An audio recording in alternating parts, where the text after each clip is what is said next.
Well, welcome everybody to the focus group session today. We hope that you have enjoyed your lunch break and you are still motivated to continue the discussions of this conference that just started this morning. My name is Laura Talenspeiro. I am a researcher at the Environmental Science and Technology Institute of the Universitat Autònoma de Barcelona, where I lead the research line called Management of Resources for a Circular Economy. Okay, let me move. Okay, I would like to share two important news for you. The first one is that I will advise you to use the Google Chrome during the conference because it's supposed to be working better with the IT tools we are using. And then the other message I want to pass on you is that we are recording the session, okay? The title of the session, as you can see here, is Circularity Use of Raw Materials. The UE Green Deal aims to make Europe the first carbon neutral continent in the world by 2050, as some of you already know. Some of the actions will include the decarbonizing of the energy sector and investing in more environmental friendly technologies. The aim of the session today is to discuss about the nexus between raw materials and energy technologies and learn about how energy system models are working to consider raw materials and circularity in their models. So just before we start with the presentations, I would like just to share with you some of the input we received from the attendees of this focus group. There was a survey that was circulated about people to people that was registered, and here are some answers. Okay, so we asked what was the motivation to join this session, and we see that people attending today is interested on the fact that it is not clear if there will be enough materials or sufficient materials to apply some of the low carbon technologies in all countries around the world. Some people also mentioned that this is an emerging policy area, and they refer to this European 2020 project, which it's good to learn of. Some attendees are interested in analyzing synergies between decarbonization and circularity. Other people mention the use or the integration of energy system modeling with input-output methods. And then some other attendees were interested because they want to understand better how to address the non-intended consequences of using resources from a more system approach or point of view. And lastly, some people mentioned they're modeling waste and wastewater management systems, and they like to know how this will affect the circular economy framework and the extraction of raw materials. Okay, another question that we asked to the attendees was if they consider, if they were aware of any energy system model that was including raw materials as part of their model. Almost 80 people replied that they didn't know. 15% of the participants mentioned they are aware of people working on this area, especially combining energy system modeling with input-output tables. And then we have some people referring to this project, which I was not aware of, I have to say. So thank you very much for this input. It's very valuable. I copied and paste here the website of the project, and here on the right side you can see a picture of the report. So we'll be keeping an eye on that. So thank you. Okay, and we also ask how do if issues on circularity must be included in energy system models. And most of the people, as you can see here, they say they will strongly agree on including circularity in their energy system models. Okay, So we see that this topic is let's say, a hot topic. And we are happy that today we're having this 1.5 hour session to talk about it. Okay, so I will just start the introduction of the speakers this afternoon. We have two parts in this session. The first part of the session are these three presentations. We will start with a presentation from the Professor Gianandrea Blencini from the Joint Research Center of the European Commission. He's the team leader of raw materials there, and his team is supporting the analysis of critical raw materials that is also led by DG GROW. So thank you, Gianandrea, for your talk today. Then we will continue with Íñigo Capellán Pérez. He's a researcher at the Group of Energy, Economy and System Dynamics at the University of Valladolid in Spain. And Íñigo will talk about his experience in the project MEDEAS. We just closed, I think, December 2019. And he will also talk about this new project called Locomotion. So thank you also, Íñigo, for your availability and joining us today. And our last speaker is my colleague, Cristina Madrid Lopez. She's a principal researcher of the project Sentinel at our institute at the University of Barcelona. And she will talk about the work that we are doing in the project Sentinel to include raw materials and circularity. Okay, during the session, we have this tool called Slido.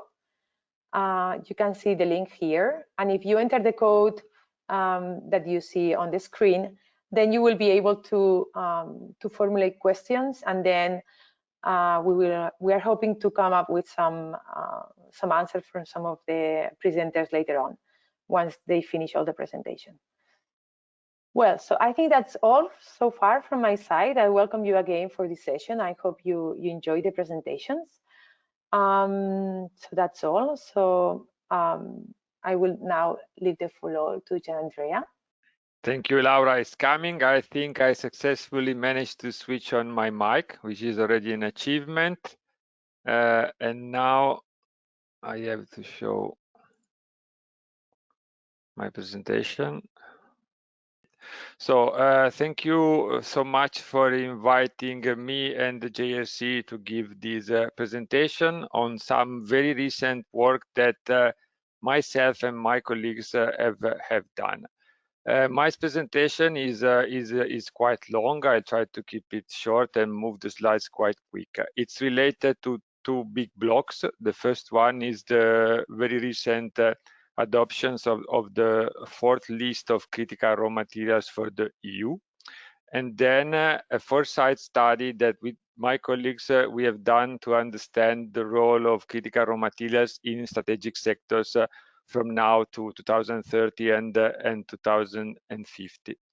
The starting point cannot be anything else than the same one that Laura has already mentioned, the EU Green Deal, announced 10 months ago by President von der Leyen, where we all know we have a very ambitious objective in front of us, which is to reach neutrality in terms of climate change by 2050.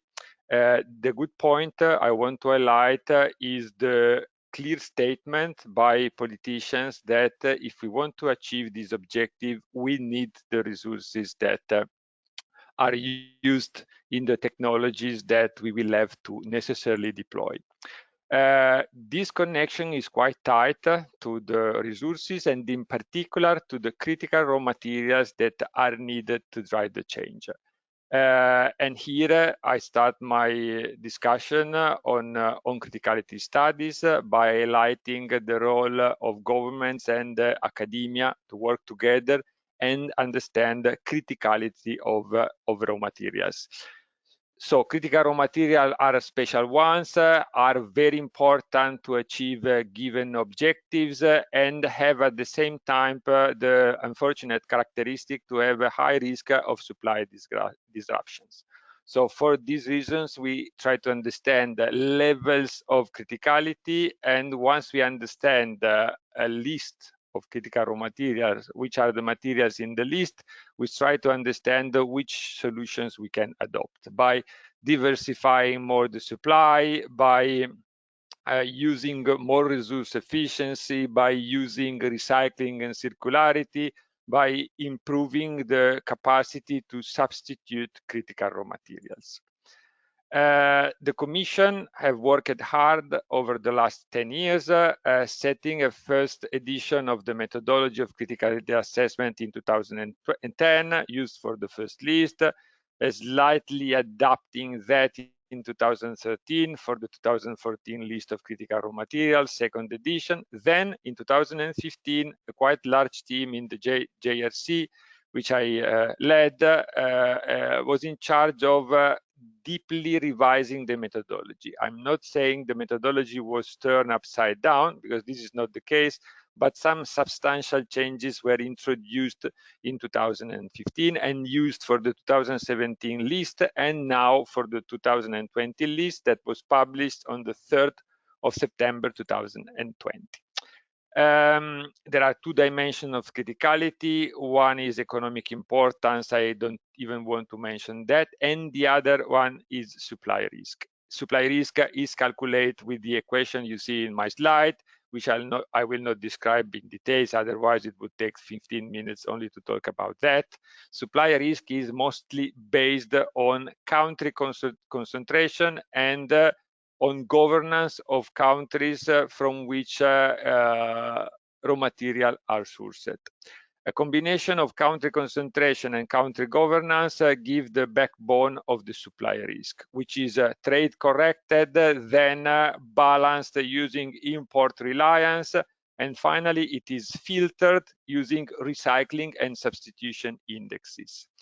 So this, I think, is more relevant for you in the discussion today. Recycling is associated commonly to circularity. There are a number of indicators that can be calculated based on recycling flows. There was one that we have selected, which is called end-of-life recycling input rate, that we use in the calculation of the supply risk. So in pills, the more we recycle, or let me rephrase, the more we obtain from recycling, the lower is the supply risk. And this is bringing us useful information for understanding which materials to place on the list. The work we have done with a quite large team in the JRC, mostly in 2019, interacting with a large number of stakeholders, was to assess criticality of 83 candidate critical raw materials, most of which are metals of different types, base metals, precious metals, specialty metals, and so forth, many industrial minerals, but also common construction materials or bio-based products. So 83 is quite a long list of candidate critical raw materials, so it's quite a long work. Everything is fine, Laura? Yes. Okay, because I hear some strange noise, but maybe it's only my audio. We hear you Now, perfectly well. That's fine. So sorry for interrupting my talk.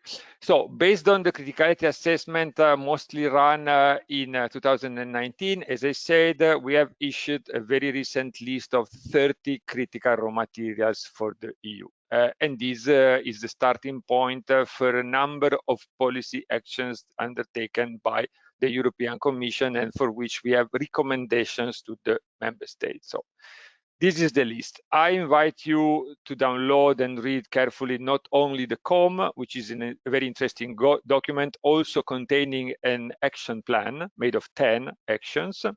I also suggest, if you are interested in the topic, to download the report that was produced in support of the list, where you can also see the changes that took place from the first list of 14 critical raw materials in 2011 to the current list of 30 critical raw materials.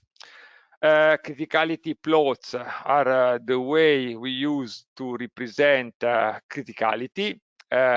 This type of representation make the work of the Commission quite visible and understandable.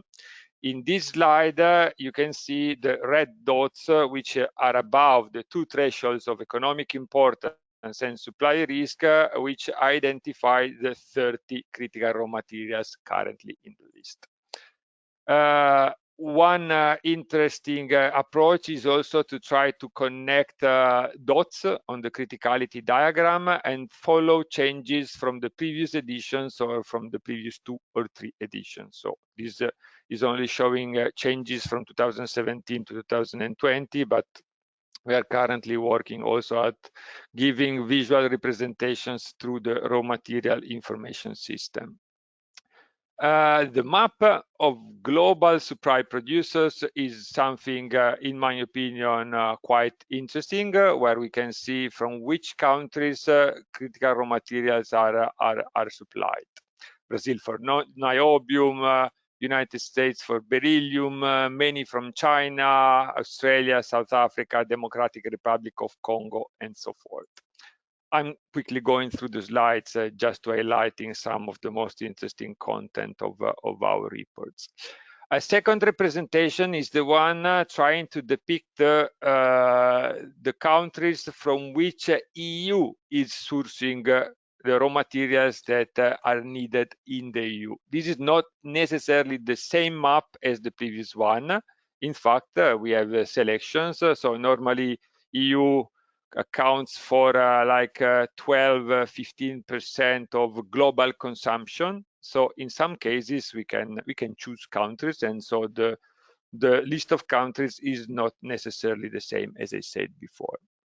A map of Europe that we have produced is showing in different countries what is the current production of critical raw materials, and we have similar maps also to show deposits or facilities or anything that can support, let's say, an increased domestic production in the EU to limit excessive import reliance.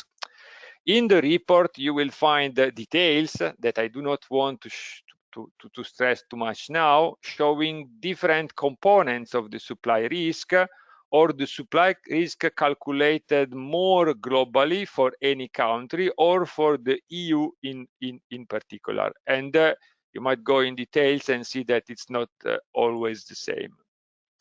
This becomes probably more related to the topic today and therefore more interesting for you. This is the latest available figures about the end-of-life recycling input rate, which represent how much of the raw material we are currently obtaining through recycling.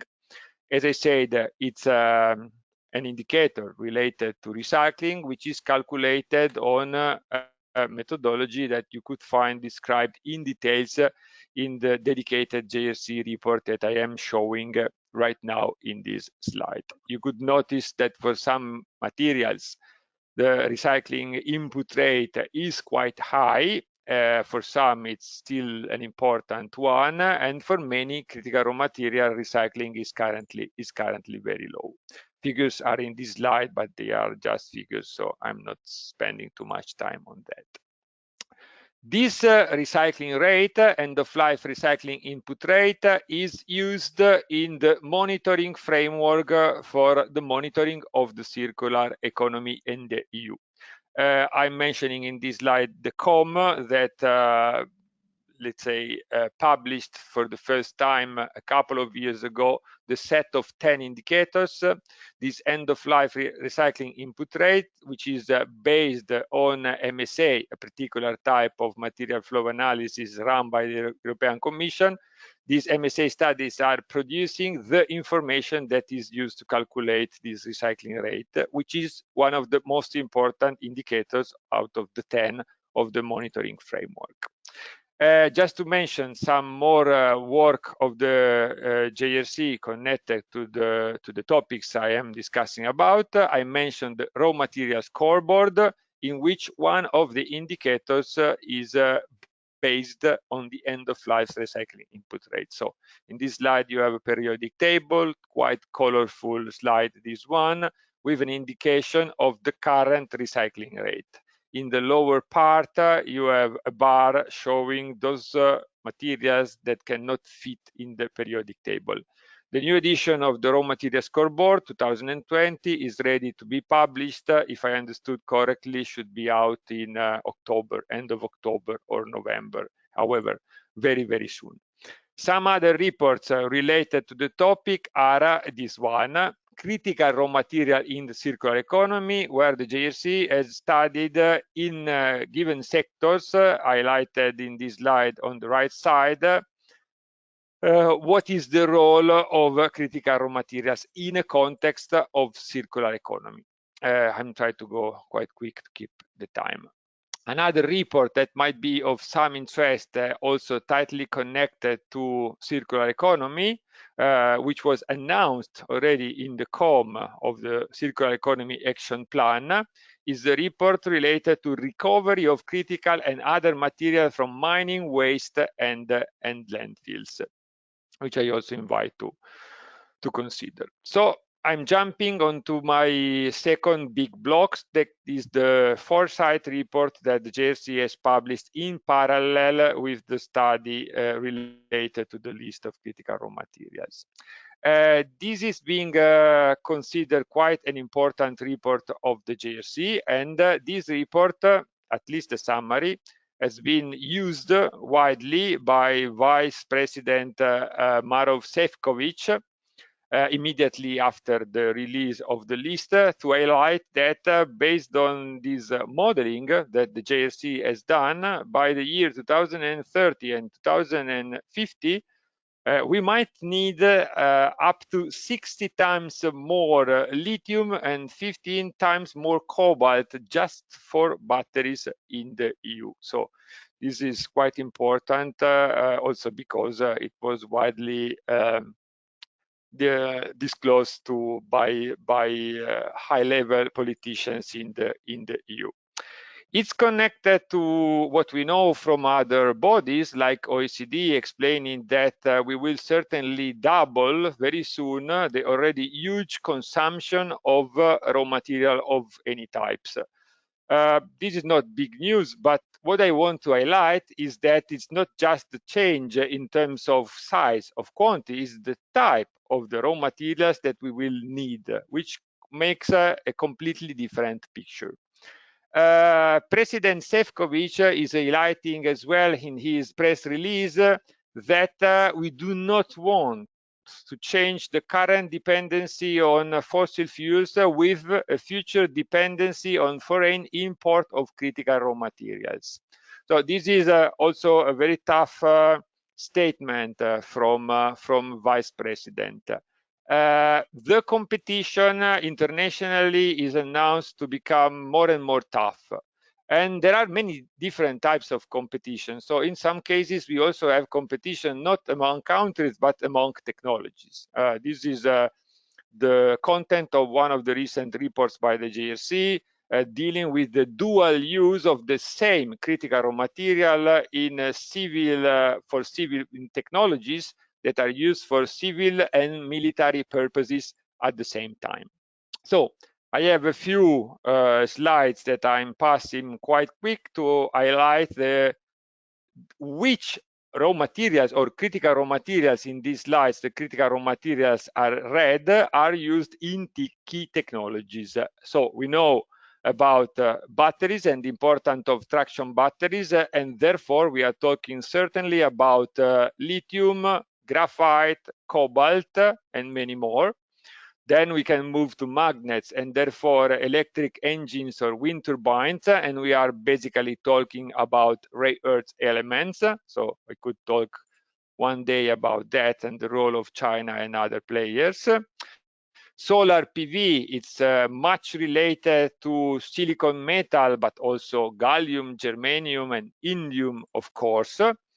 In the JRC report, you could find interesting representations like this one, highlighting for the 9 key technologies that we have studied, which are the 30 critical raw materials used here and there, associated in the lower part of my slide with the related risk of supply interruptions.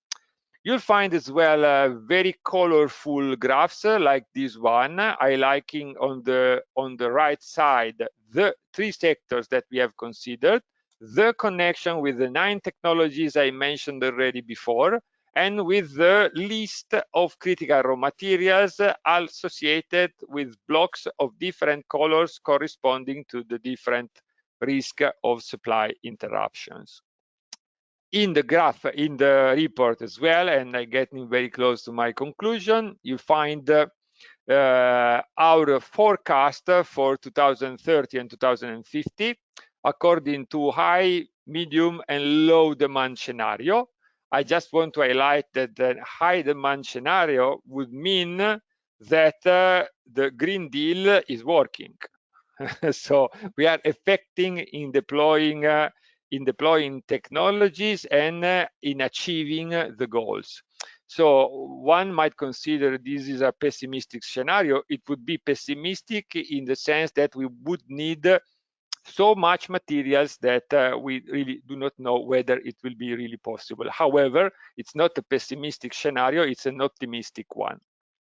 And so you have my slide for conclusion, which are not my conclusions, but are the conclusions just taken from the press release of Vice President Šefčovič. So first of all, an highlight, not by myself, it would be very easy if I underline the importance of raw materials, and most of the audience today knows how raw materials are important. What's important here is that are the politicians that are saying that, which make a huge difference. So they are important today, and they will play an increasingly important role in the near future and in the future. In the next future. Second element, we need a secure and sustainable supply of raw materials and critical raw materials. You might have noticed that the content of this speech is very close also to the executive order of Donald Trump published on the 30th of September, which was also commented by newspapers very, very recently. So we need to make sure that supply will be there and will be secure and will be sustainable at the same time. We unfortunately need to acknowledge some sad reality, and the reality is that this is particularly tough.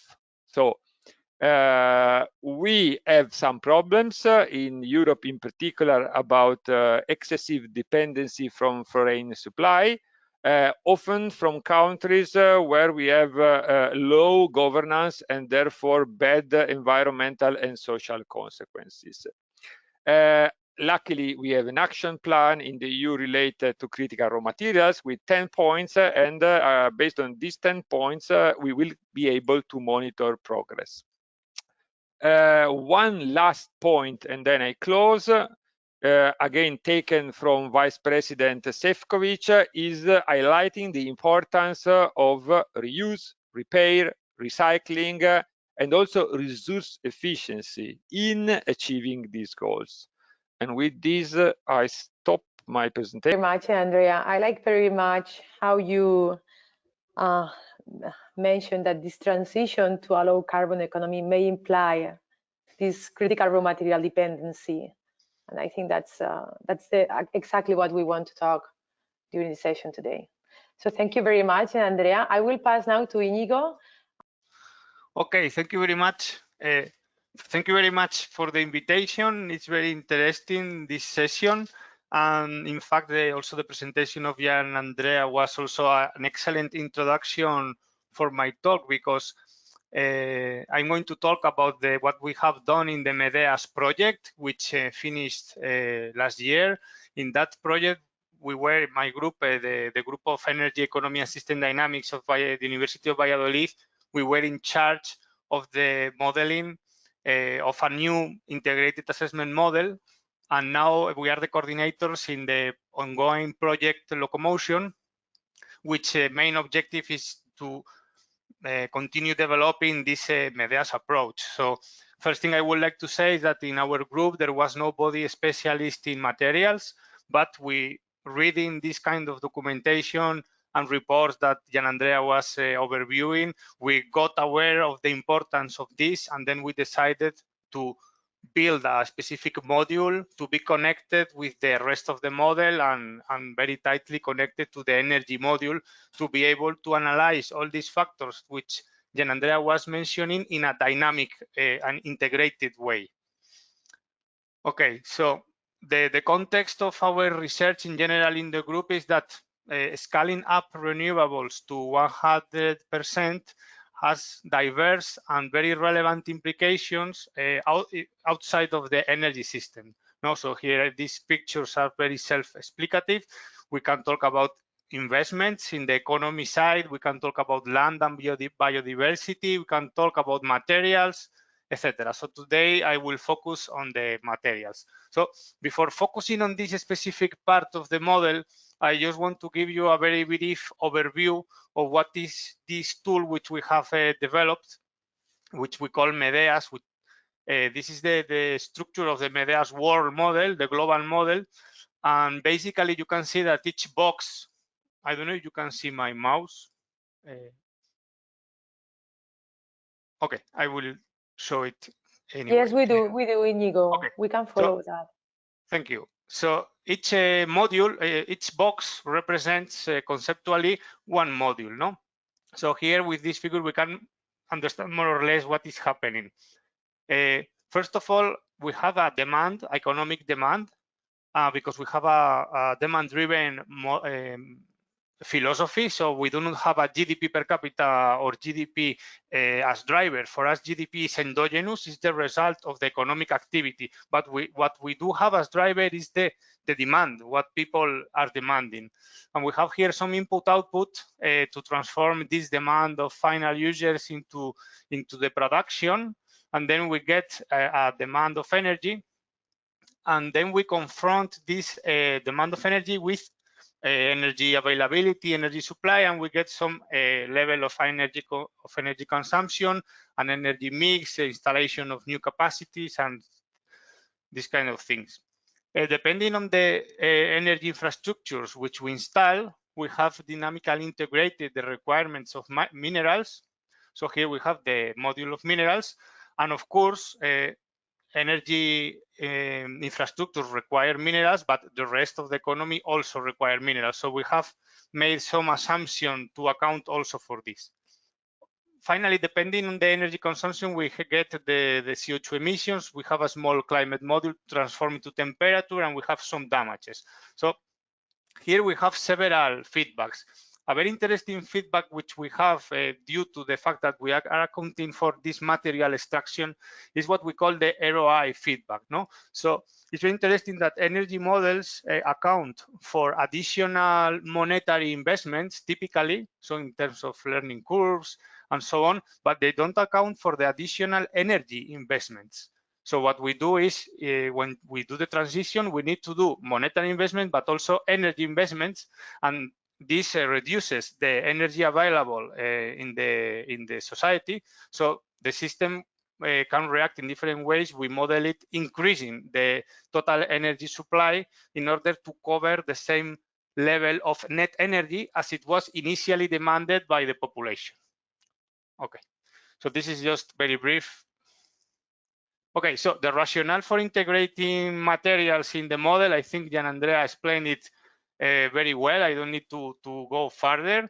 The transition will require, the energy transition will require a higher amount of materials and a higher diversity. And this higher amount of materials, we can understand it well if we go to the physics of renewable energy. Renewable energy is dispersed energy. While fossil fuel are concentrated in deposits. So when we compute, for example, in this figure for different energy resources, the watts per square meter, what we call power density, in very small amount of land, we can extract a lot of energy. But for renewables, depending on the renewable, of course, biomass is the less efficient in terms of land use, and photovoltaics is the most efficient. But here we have the thermodynamic limit. We cannot extract with solar more than the solar irradiance. This is a kind of global average. So we have here a biophysical limit, which makes that the renewables, in order to collect the same amount of energy, we are going to need more infrastructures. This is, let's call it physics. There are more factors which are going to go in this direction. And another factor which is quite intuitive is that the fact that the capacity factor of renewables is always lower because they are not dispatchable.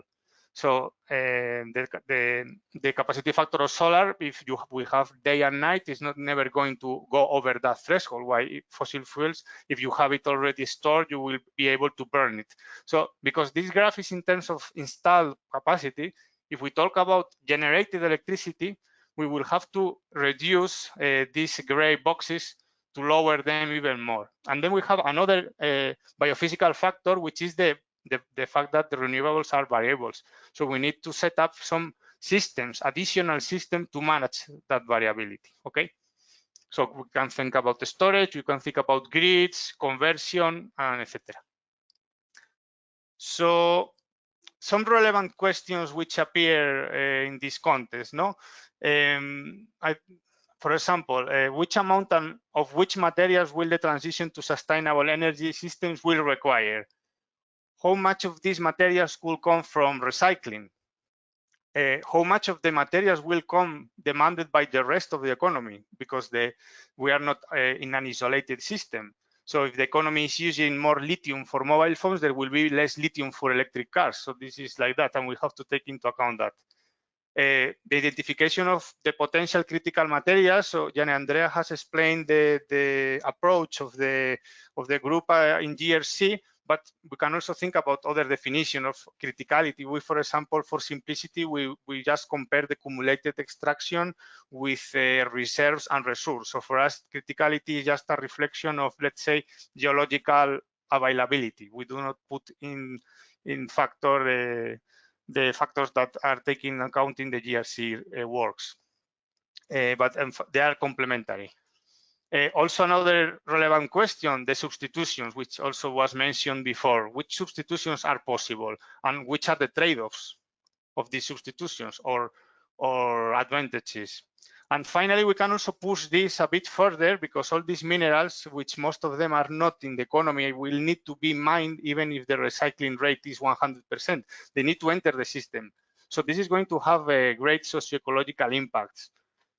There has been recently a published study about this. So a very quick overview of the literature shows that most of these topics are not being really addressed. Just the first point of how much materials for the energy system is, there is a research, and also the identification of the potential criticality of materials. My view on this is that most of the work is what I call impact analysis. So it is not dynamic. So here we are in a conference of energy modeling. I think we all know the advantages, and we are aware of the advantages of the dynamic modeling versus static impact analysis. No? So the modeling will bring a lot of insights which static analysis cannot bring, such, for example, the dynamics of extraction, substitutions, the fact that lifetimes are not fixed. If the batteries are used more intensively, their lifetime decreases. You need to change more often. As I said, the demand of the rest of the economy is also dynamic. Also, there are dynamics very interesting coming from the materials side. For example, this maybe is new for some people, the fact that when the ore grade of a resource decreases, here, for example, is an example for copper. So here we have a concentration of 2%. So in 100 kilos of ground, there is 2 kilos of copper. And when we go down to the concentration, the energy required to extract this increases exponentially due to thermodynamical limits again.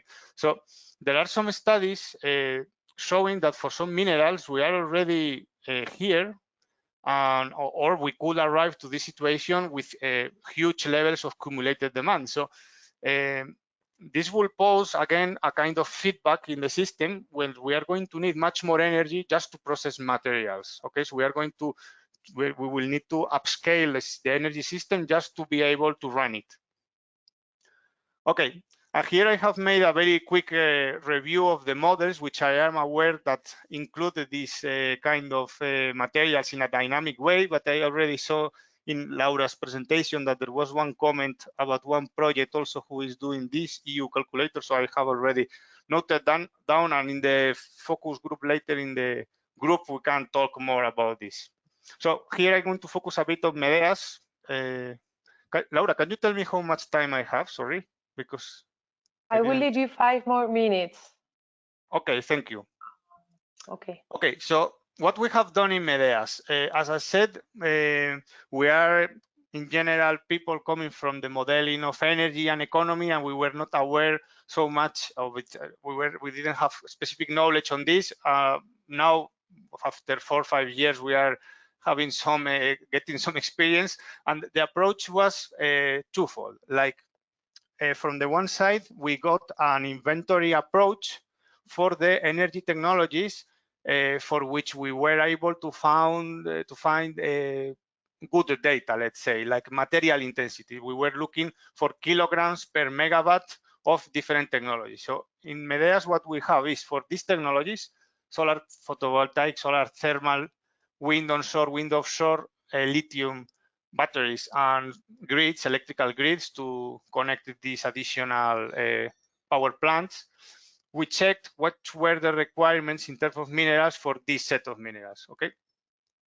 So, and then for the rest of the economy, we did some assumption, very broad assumption, taking as driver the historic data and the relation with GDP per capita. So GDP per capita and historical demand with the data from USGS. So like that, rest of economy plus energy system, the addition gets the total. Okay. So data challenges that we found, and we can also discuss that, it's very difficult to find data for sub-technologies. As you know, for solar PV, you can have thin film, you can have silicon, poly, multi, etc. So, but this is very important for substitution to model this sub-technology diversity.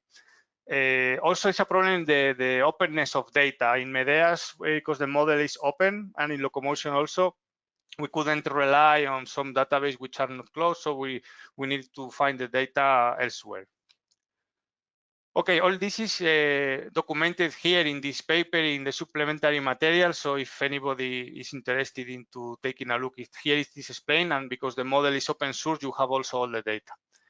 And then the second point, once we have all the data, is the dynamic integration with the rest of the model. I think I already explained this more or less, the connection with the rest of the economy. Then we integrate the recycling rate, so we distinguish between demand and primary demand to be extracted from mines. We also have the dynamic demand of storage to manage the renewable variability. And then we also have this EROI feedback, which I mentioned, which takes into account that you need to make energy investments to do the energy transition. No? So the link is direct because the denominator of the EROI comes from the multiplication of the material intensity and the energy required. And this is documented here, if anybody is curious. Okay, so just I didn't want to finish before giving some results of what kind of outcomes we can get with this model.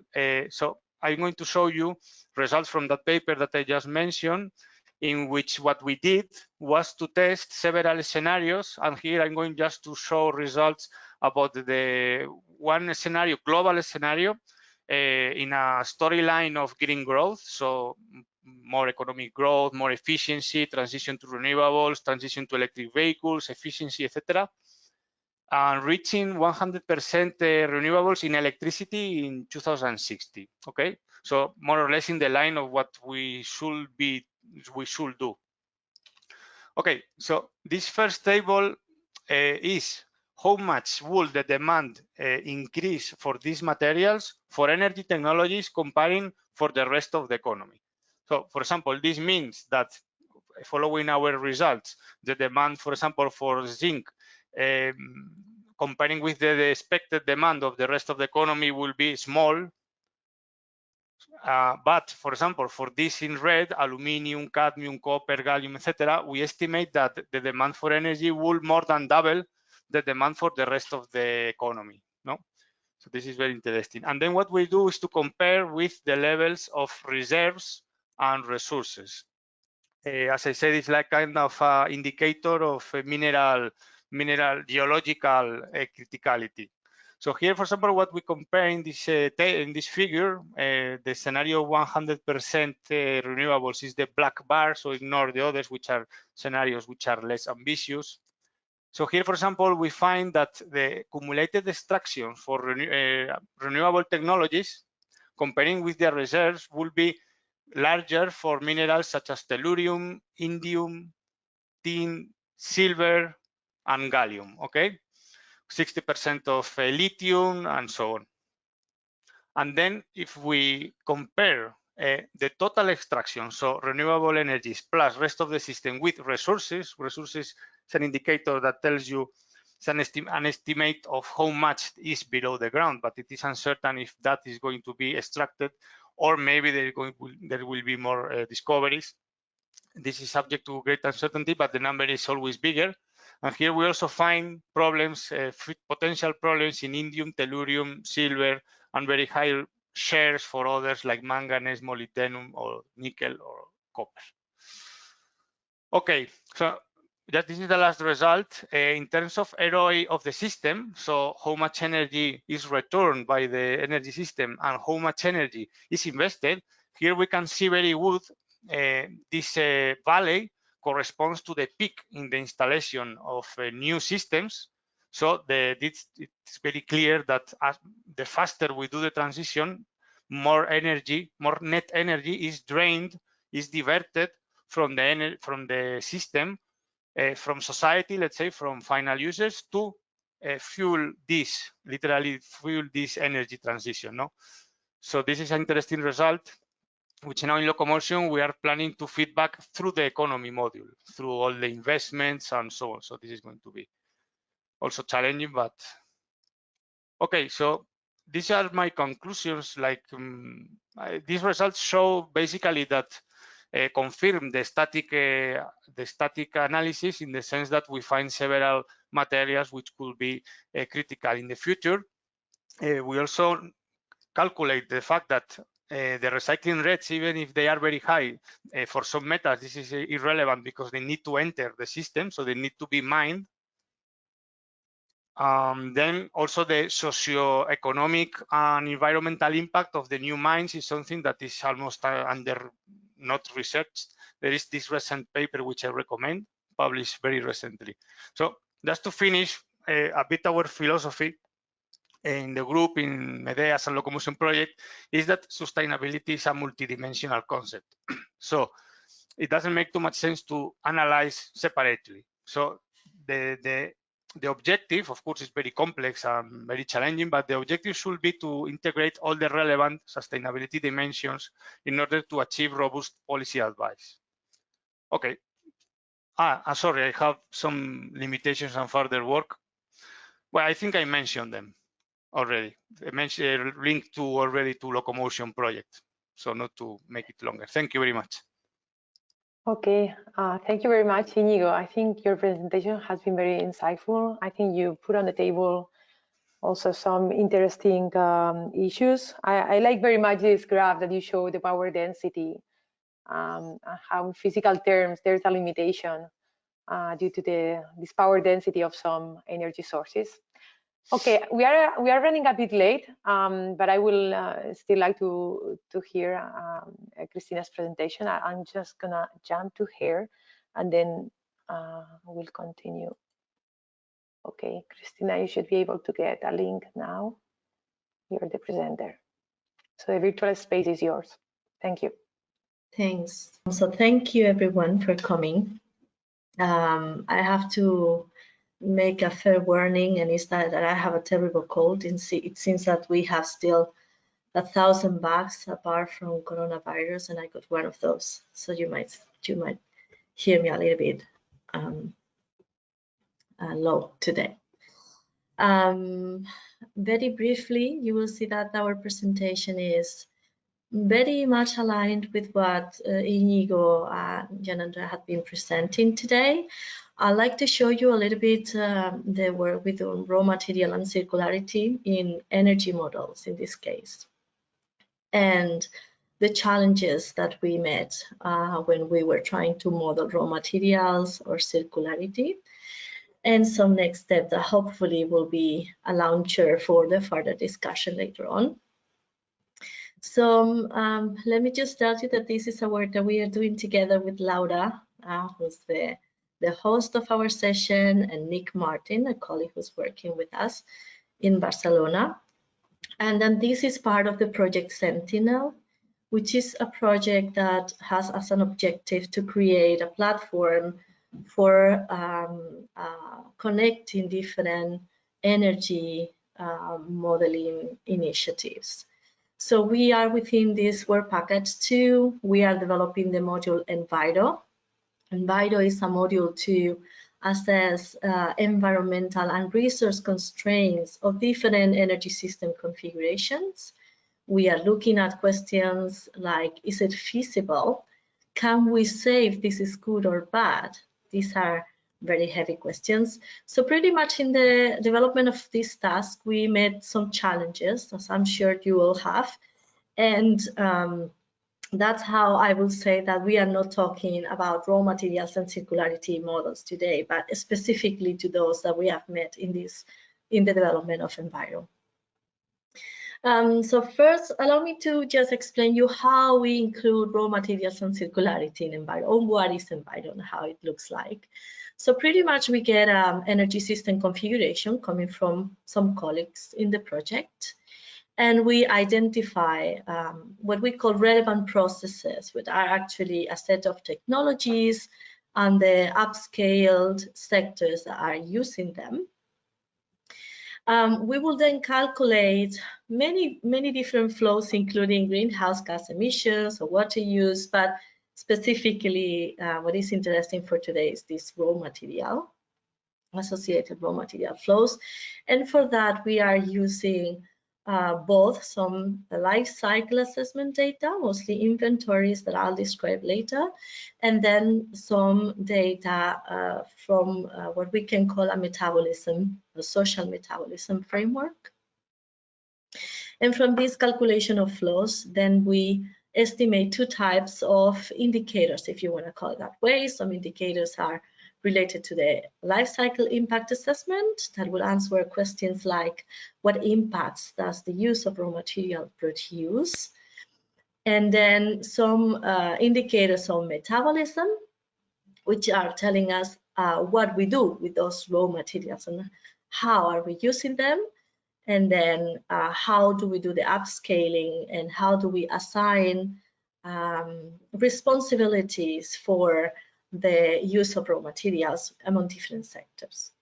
Now we combine those and compare them with some benchmarks, and then we have what we call the Enviro constraints, which will then be fed to other colleagues to, let's say, limit the option space that we can have as a configuration for a sustainable energy system. So let me be a little bit more specific. I'm going to talk to you about the inputs and outputs regarding raw materials and circularity in Enviro. So raw materials inputs are coming as data inside our calculation of flows. So far, I'm going to show you later a little bit more on that, but we have compiled a library of about 540 inventories. That has been a nice job by Nick. And then we are including, of course, new, or we try to include not only main databases inventories, but also try to include the new lifecycle inventories for renewable energy systems. And I show you some publications that we have consulted, for example, and including some studies on key raw materials of one of our attendees. Regarding circularity, that would be more the part that we deal with in this metabolism part, right? So we include end-of-life scenarios. that are within our already, so we try to incorporate these scenarios within our existing life cycle inventories because they are usually not considered, and we try to improve our data input with those. So this is just like a side of how our library at the moment, and hopefully growing. We try to use databases registered in the Global Lifecycle Assessment Data Access Network, but I have to acknowledge that so far the most important ones have been EcoInvent and Gavi. You can see here the numbers in yellow and green in the photos. And for each of these categories, in green you can see the type of technologies, or in blue you can see the geographical locations, and in black you can see the years of reference. Now in light blue you can see that we deal with supply technologies, also demand technologies, and we also look at the electricity supply with, let's say, our unit of reference in megajoules, which would be the consumption or the supply of electricity. Now, so this is our inputs. Then we model, or you could call it that, or we do our assessment. And what are the outputs that we are aiming at getting? So we are aiming at producing 4 types of indicators that are relevant for raw materials and circularity. One of them would be a contribution to the cumulative resource use that we have been talking about. Another would be to contribute to improve the efficiency indicators, comparing total resource use versus energy output and considering even energy input as well. Different indicators that have to do with supply risk and that have been I wouldn't want to say in fashion, but it has been an ongoing work, right? You can see here some examples that we have consulted. And also we are aiming at providing indicators of robustness of the system against circularity, not against. Against means about circularity in this case. So in that task, we are finding some challenges, of course. One of the objectives that we have in Enviro is to make a useful tool. And this is why we also organize this focus group. And I hope that you join later on the subgroups. So we found 4 types of challenges. One of them is shared by Inigo, I see. These are regarding availability of data, format, sources, openness of the data. Another type of challenges that we met, that we found, are how to compute raw materials on circularity, topics of substitution, how to do this upscaling, sorry, there's a typo there, how to do the upscaling, and these other topics regarding metabolism that I commented before. Another challenge that we met is how to make it policy relevant, right? How to make it not only policy relevant, but how to be sure that what we are, the results that we are contributing are robust enough to advise policy relevant in an uncertain climate. How we define the targets, how we do harmonization, how to check coherence between policies, something that also Jan Andrea mentioned before. And then how to integrate, for example,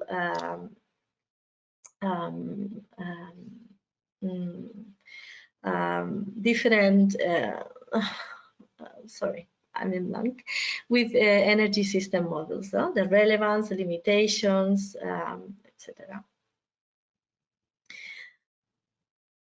So I would like to encourage you to join the discussion subgroups in a couple of minutes.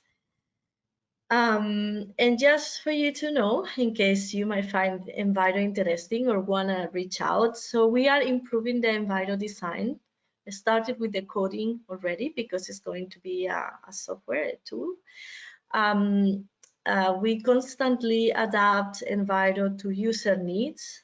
So far we are working with models like Calliope and other similar ones, but we are happy to hear from you if you have specific needs. We have also run a couple of workshops to gather information about that. And we are going to be using them within case studies in Sentinel to see it in action and to test the pilot. So maybe some food for thought. I think some points are shared with Inigo, so I won't go too much into them. The low carbon economy type of policy still relies on limited sources. The circular economy, even though we aim at closing the loop for key materials, still rely on primary material sources.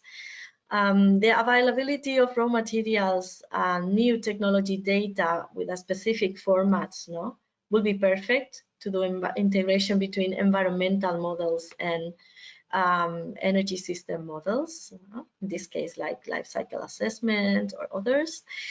And we would like to have a higher, or we would like to see a higher use of energy and water constraints in the development of prospective future scenarios, for example, that reflect on the degradation of ore grades, something that also Inigo commented on.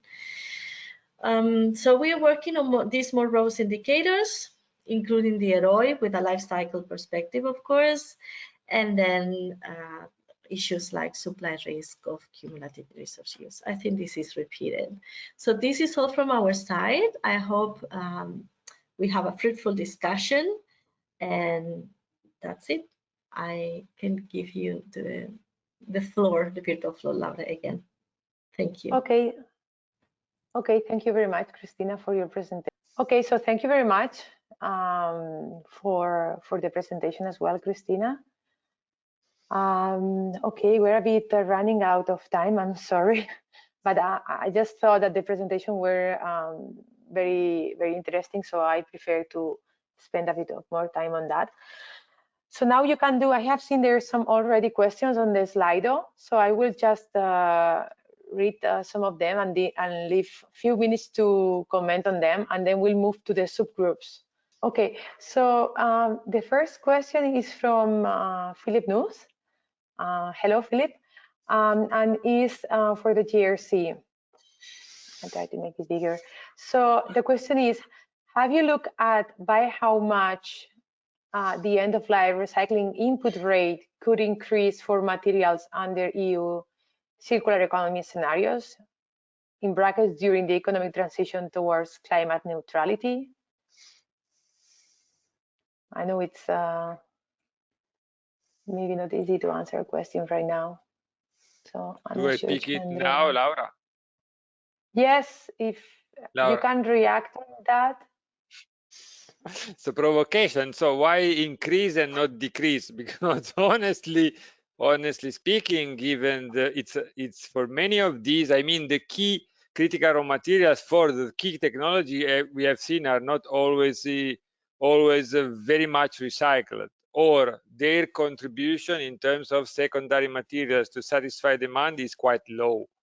So in the future, we can expect any change, including decreasing even further, because if demand is growing so much, we have seen the case of cobalt. So cobalt, calculating recycling input rate for cobalt has been really challenging. So we had to interact with many stakeholders, with industry, and it was really tough. And it's currently around, let's say 20%. But if cobalt is going to increase 50 times, it will be complicated even to maintain a contribution of 20%. So I'm sorry to react not totally positively to this one, Philip, but we will see. But the question is good. So is Commission launching studies to understand this? This probably we are not deploying enough resources in this sense. So we should dedicate more effort, more people, more budget. So also some European projects in the future should focus on that one, because we need information. It emerged also in the presentations. I didn't emphasize anything about data, but Maria and Inigo said that clearly. The problem is about data. When it comes to recycling, it's 10 times more. Yes. Yes, I think that indeed data is one of the things we want to discuss on the subgroups that we are launching just after we close the question and answer session. Okay, thank you very much, Andrea. Okay, there's two questions to Inigo. The first one from Diego Garcia. It's saying, have you considered the economic effects of substitution of critical raw materials in a dynamic way? I mean on GDP in a sort of endogenization? Thanks. The answer is quick, no. We had many troubles to find a way to estimate this rest of the economy, because there are many analyses which only focus on the impacts of the energy system to increase the demand of materials. So as I said, in order to see the geological risk, you need to have the whole picture. So we didn't found data about this, and also to model substitutions in end use sector means that you need to have your end use sector modeled very much detail, bottom up. So for example, that we can do, we are going to do in a new project, a substitution in energy technologies, energy generation, and transportation, batteries, and these kind of things.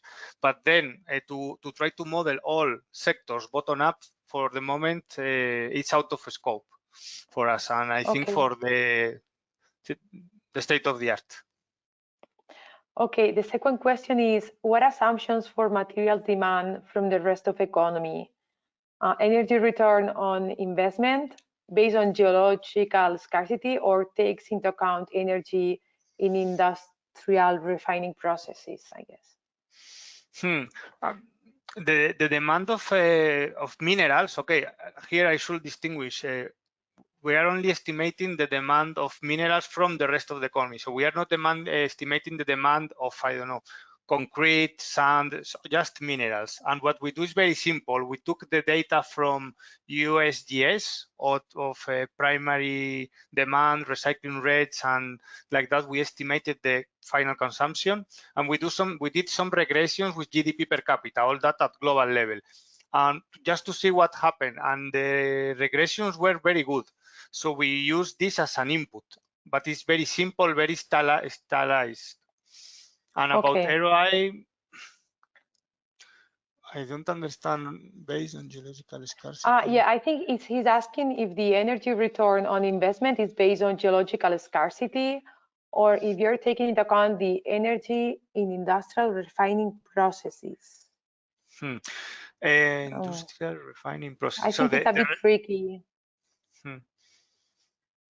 So this figure which I showed about the example of copper, this thing we are not modeling in MEDEAS, but we are planning to do it in locomotion, for example. Maybe I mixed the two projects, and even if I used too much time, it was not clear, but. Okay, no, I think, yeah, I think also the question is a bit tricky. I'm not sure if he's asking. Okay, and then the last question I will take is the one for Christina. It says, how do you consider the dynamics of life cycle inventories regarding changes in flows happening when energy configuration varies through the years? Double counting, and then I see that Christina reacted, under which criteria or functions you modify life cycle inventories, and afterwards, if that affects the energy systems in an iterative manner. I think he's basically asking, Christina, if we are considering some dynamics on the life cycle inventory so far, and if so, how does it work? That's what I understood too. So Diego, thank you. But Enviro is not meant to be neither a dynamic model nor a model itself. So it's more of a module that energy models can come back to check the results.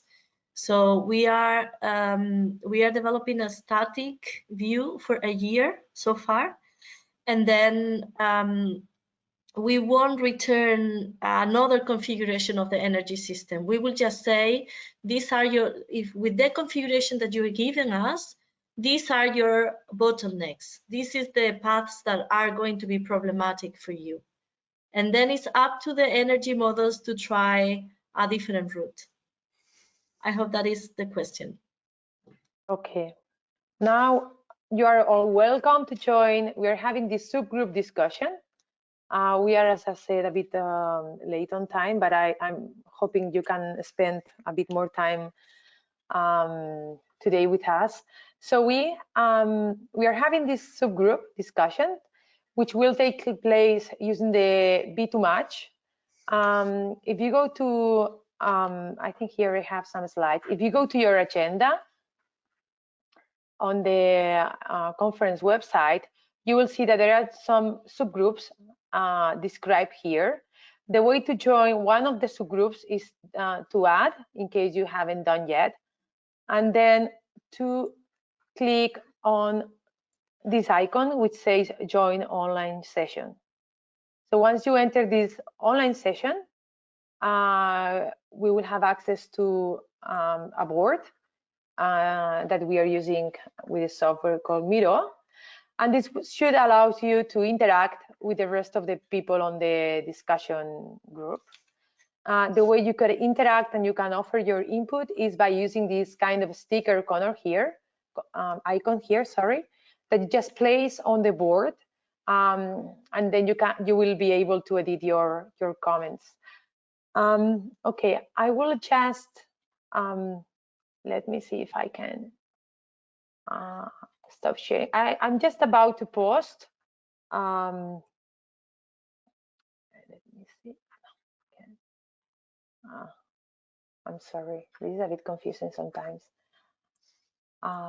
Okay, I'm just about to post the links to the subsessions just in case somebody didn't manage to get on their agenda.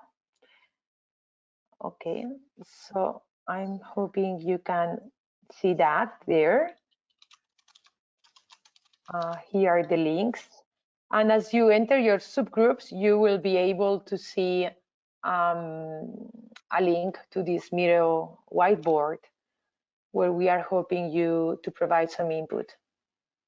So the idea is that we close this GoToWebinar now, and we all move to the subgroups. And then I will ask you to be back at 10 minutes past 3 to do a very short wrap up if we still have some time and if you are motivated to do so. Okay, so I would just close. I thank you all the participants to join the presentation so far, and I'll invite you to join the subgroups discussions, and I'll see some of you there if you're going to Group D. I know Nick Martin, who happens to be our colleague at ICTA, will be leading the discussion in Group A about data availability. Íñigo Capellán Pérez will be the coordinator of Group B, discussing about the computation of raw materials and circularity. Cristina Madrid is the coordinator of Group C on policy harmonization, and myself, I will be in Group D. So I close this for now. I hope to meet some of you on the subgroups.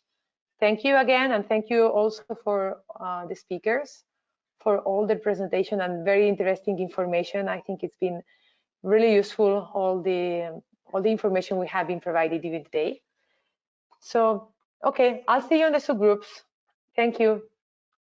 Hello. Hello, Laura. Hello.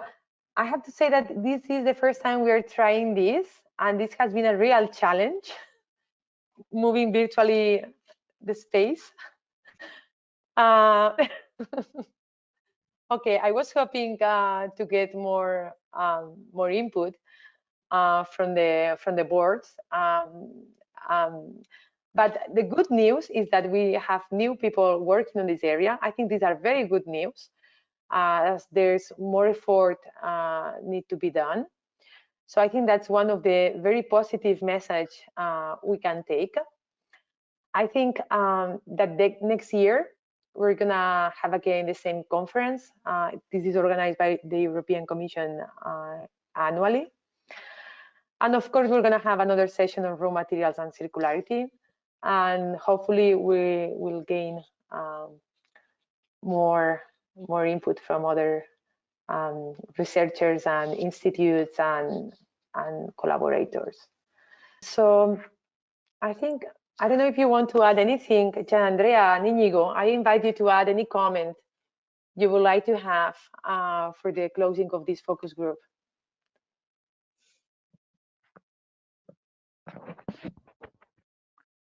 Laura. No, well, if I can, maybe a comment I can share is that, well, you know quite well what we have done in JRC, Laura, because you were working with us, and you know the problem we had when you have to deal with a large number of materials, and they are used everywhere, and everything you want to do must be, you have to do it for all of them. I hope we will get soon out of this situation where the focus can be narrowed to some groups for dedicated sectors or technologies, and then we can go more in details and start advancing a little bit further.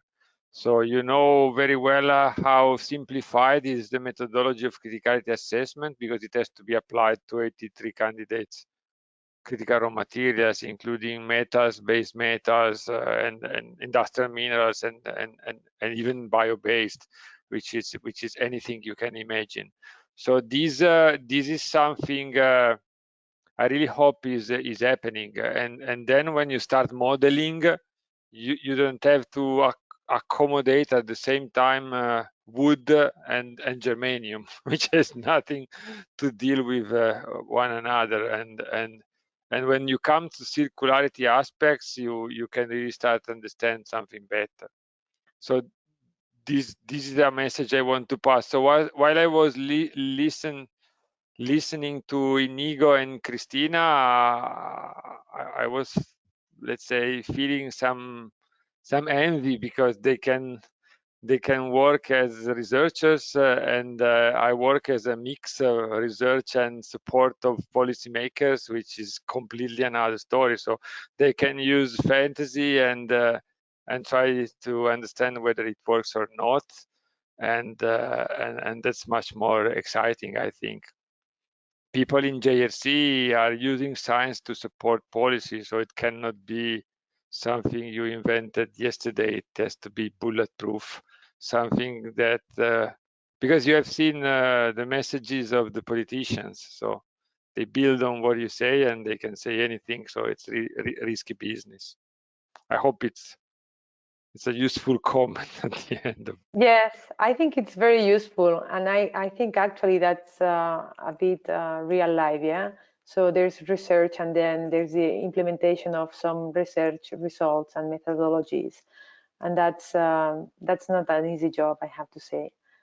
So, okay, I think it's a nice message. I'm not sure if Inigo wants to add as well something, and then Cristina.